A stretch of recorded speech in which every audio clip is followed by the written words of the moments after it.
Hi, my name is FTootle, and this is my first year final review. Here are a couple contour drawings of hands in different gestures that are both done in black ink. I had the freedom to design a hand that was more abstract or minimal, so really designed something that worked with my personality.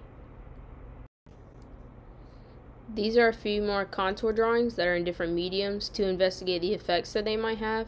I struggled with controlling the crayon more than the other mediums, so naturally the ink worked well for me. From those contour drawings, I chose a gesture and created a wire hand, which was made of a single piece of wire. Once I created the wire hand, I drew it under the influence of light.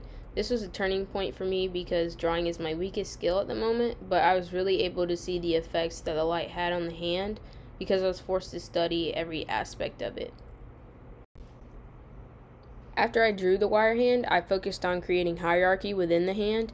I used regulating lines to determine the focal points, like what I saw first and what a viewer might see first. I was tasked with creating a bounding box for the wire hand, and here are some of my initial thoughts. I investigated the different joint types and designed concepts for the bounding box corners. Once I had my initial thoughts, I developed rhino prototypes of concepts that I deemed the most effective. Following the rhino models, I created physical prototypes of the corners. This really helped me figure out if my designs were feasible and the difficulties that I might run into later in the design process. You can't just jump into the construction, so I created a set of instructions to guide me in the process of constructing the bounding box. To the right is the GIF of my original design as well. Once I had completed my box, I updated those instructions on what I would do differently and tweaked the presentation of the instructions. I also included an updated GIF of that as well. As you can see, I added quite a bit more data than my initial design to create more unity in the bounding box. I was then tasked with creating the cladding for the bounding box. Here I investigated the different stitching techniques and cladding materials. The top right prototype is using vellum while the other two use 2-ply museum board. I decided to move forward with the 2-ply museum board. I used thread for the stitching but decided to go with 26 gauge wire instead for more control. This is my first iteration of my bounding box as well as the final.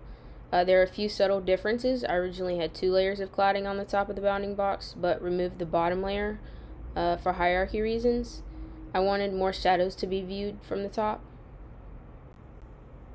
Here are different views of my bounding box under the influence of artificial light. These are the apertures that can be viewed. I used a previous assignment to help me find the hierarchy once again. These are some more apertures. This is the bounding box under the influence of natural light. It was interesting to see the difference in shadows with the light source being external versus internal, like the artificial light. This is the sectional drawing for the bounding box. The left section is to scale, so the scale figure is 6 feet tall. Siding the clad bounding box introduced questions that didn't necessarily have answers, which was pretty intimidating. In both images, the bounding box is surrounded by a 10 foot by 10 foot cube. On the left, the bounding box sits on a pedestal that is 5 feet 5 inches, so the viewer would most likely look up into the box or look straight into it. The pedestal is also black to immediately draw a viewer's attention, prompting them to look up at the box. On the right, the bounding box sits on a pedestal that is transparent to keep the attention on the bounding box and stands 4.5 feet. This is another iteration of siding the bounding box, in which a viewer would have the option to choose to enter from the left or the right.